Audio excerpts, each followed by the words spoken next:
Hi everyone, मैं हूँ Lisa and हम देखने वाले हैं कि आपके नेक्स्ट 24 आवर्स कैसे जाएंगे। सो स्टार्ट करते हैं मेष राशि के लिए कि मेष राशि वालों का 10th ऑफ अप्रैल कैसा जाएगा। We have the card of 9 of swords. थोड़ी सी ओवर थिंकिंग वाली एनर्जी रह सकती है, ठीक है। बहुत ज़्यादा केयरफुल रहने की नीड है। ऐसा हो सकता है कि कोई परफॉर्मेंस प्रेशर हो, या ऐसा हो सकता है कि कोई दबाव आपके ऊपर डालने की कोशिश करे, आपको कोई इंस्टेंट एक्शन लेना हो, तो उस चीज़ के अंदर आप थोड़ा सा केओटिक फील कर सकते हो। अगर ओवरवर्क हो गया तो उस चीज़ को उस चीज़ को लेके भी आप थोड़ा सा एक केओटिक स्टेट ऑफ माइंड में रह सकते हो।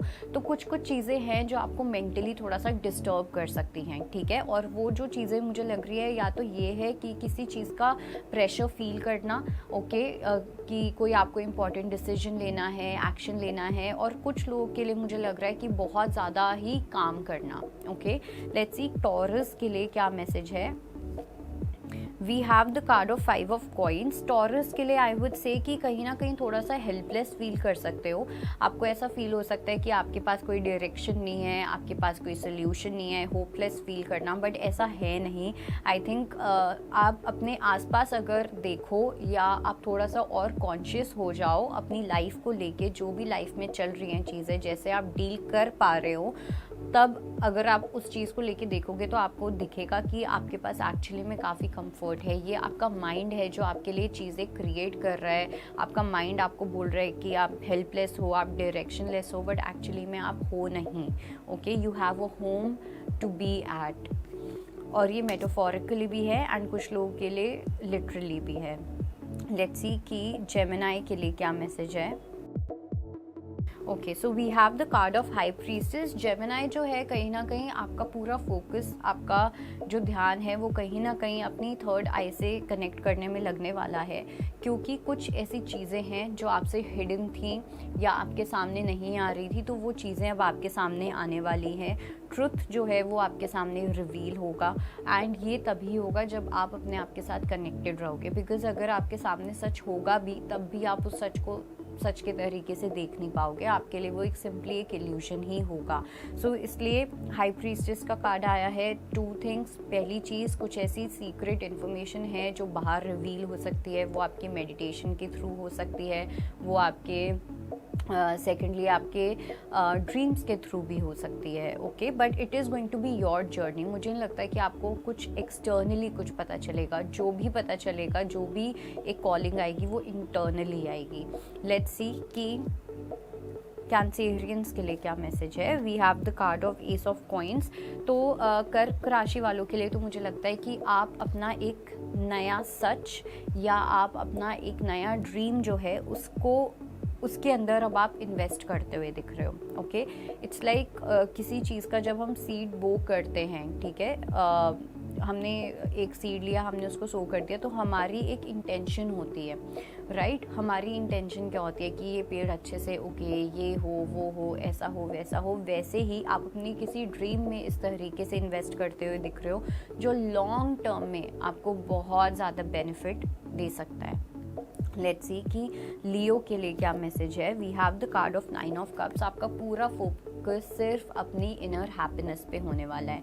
आप कैसे अपने आप में हैप्पी फील करोगे, आपको कौन सी चीज़ बेटर फील करवाती है, आपको कौन सी चीज़ बेटर नहीं फील करवाती है, इन चीज़ों को लेके आप काफ़ी अवेयर होते हुए दिख रहे हो। अपनी चॉइसेस को आप काफ़ी कॉन्फिडेंस के साथ ओन अप करते हुए दिख रहे हो।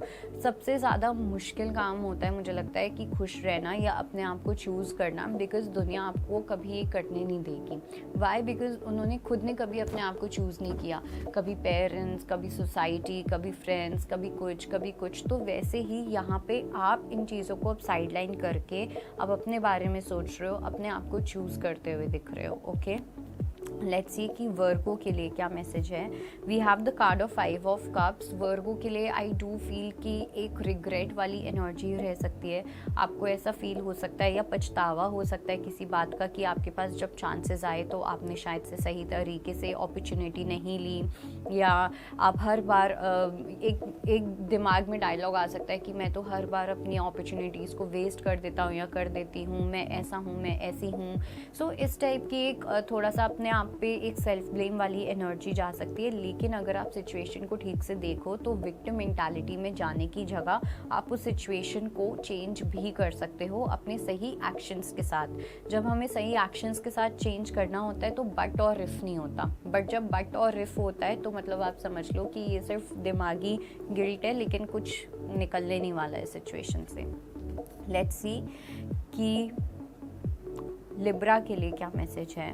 We have the card of आदल, सो डेफिनेटली जस्टिस का कार्ड आया है which is also the card of Saturn. कोई कार्मिक बैलेंस है जो होने वाला है, एक इक्विलिब्रियम ऑफ स्टेट पे आप पहुंचोगे, ठीक है। जब बात आती है आपकी कुछ कार्मिक सिचुएशंस को लेके, कोई कार्मिक डेट हो गया, कोई कार्मिक पैटर्न था जो आपका बार बार चले जा रहा था। कुछ लोगों के लिए मुझे ऐसा भी लग रहा है कि आपके जो पैसे थे ना वो कहीं ना कहीं गलत चीज़ों में बहुत ज़्यादा जा रहे थे, या तो बीमारियों में जा रहे थे या बेसिकली थोड़ी नेगेटिव चीज़ों में जा रहे थे, तो वो चीज़ अब आपकी बैलेंस होती हुई दिख रही है। लेट्स सी कि स्कॉर्पियो के लिए क्या मैसेज है। We have the card of 9 of stars. Scorpio की अगर मैं बात करूं तो डेफिनेटली थोड़ा सा मुझे एक आपके ऑरा में एक नेगेटिव एनर्जी दिख रही है, ठीक है। थोड़ा सा ऐसा लग रहा है कि आपको अपने ऑरा को क्लीन करने की नीड है, ओके। अपनी एनर्जी को थोड़ा प्रोटेक्ट करने की नीड है। प्रॉबेबली आप जिन भी लोगों के साथ बैठ रहे हो, उठते हो, जिनके साथ सबसे ज़्यादा टाइम स्पेंड करते हो, उनकी एनर्जी हम एक्सचेंज कर लेते हैं, तो उनकी जो नेगेटिविटी है वो हमारे अंदर आ जाती है, हमारी पॉजिटिविटी उनके अंदर चली जाती है। सो हम एक्सचेंज वाली चीज़ होती रहती है। तो शायद से आपका जो ऑरा है या आप कहीं ना कहीं सेंसिटिव हो, तो इसलिए अपने आप को थोड़ा सा क्लीन रखना है, और जितने स्पिरिचुअल होगे उतने ज़्यादा सेंसिटिव होगे। लेट्स सी कि सैजिटेरियस के लिए क्या मैसेज है। We have the card of नफ्स which is the devil as well. आपकी खुद की डार्कनेस आपको इतना टाइटली पकड़ के रख रही है कि आप सोच नहीं सकते। आपको पता है कि ये एस्केप प्लान है, आपको पता है कि इस तरीके से मुझे लाइट तक पहुंचना है, इस तरीके से मुझे गलत सिचुएशन से बाहर निकलना है, बट आपकी कुछ हैबिट्स, आपकी कुछ एडिक्टिव पैटर्न्स, आपकी कुछ ऐसी चीज़ें, थिंकिंग प्रोसेस आपको इतना टाइटली आपको पकड़ के रखती हैं कि आप वहाँ से भाग भी नहीं पाते हो। तो ये एक बैटल है जो कहीं ना कहीं आपको फाइट करने की नीड है if you really want to have a good life ahead. Let's see कि कैप्रिकॉर्न्स के लिए क्या मैसेज है। We have the card of 4 of swords. Capricorns के लिए मुझे लगता है आप डीप रिलैक्सेशन में रहने वाले हो, ठीक है। बाहर में जाए दिक्कतें सब चीज़ें साइडलाइन करके आपका पूरा फोकस होगा कि मैं अपने आप को मेंटली पीस कैसे दे सकता हूँ या दे सकती हूँ, मैं इमोशनली कैसे बेटर फील कर सकता हूँ या कर सकती हूँ। तो आपका पूरा जो फोकस होगा वो अपने आप को रिलैक्स करने में होगा। आपका जो पूरा फोकस होगा वो थोड़ा सा अपने आप को रेजुविनेट करने में होगा, अपने नर्वस सिस्टम को काम डाउन करने में होगा। सो या I think you will be your own priority in the next 24 hours. Let's see Aquarius के लिए क्या मैसेज है। We have the card of sun of coins. Aquarius के लिए आई वुड से कि कहीं ना कहीं आप काफ़ी स्लो अप्रोच के साथ अपनी लाइफ में आगे बढ़ते हुए दिख रहे हो। लाइफ के एक स्टूडेंट बन के आप आगे बढ़ते हुए दिख रहे हो, लाइफ में एक ऑब्जर्वर बन के आप अपनी लाइफ में आगे बढ़ते हुए दिख रहे हो। ऐसा नहीं है कि कुछ भी कर लिया, ऐसा नहीं है कुछ भी सोच लिया। कोई एक ऐसा डिसीजन या कोई एक ऐसी सिचुएशन है जहाँ पे आपको बहुत आराम से आगे जाने की नीड है, बहुत सोच समझ के, ऑब्जर्व करके, इंटेलेक्चुअली सोच के, एनालाइज करके आपको आगे जाना है। तो वो चीज़ आप बहुत अच्छे से करते हुए दिख रहे हो। लेट्स सी पाइसेस के लिए क्या मैसेज है।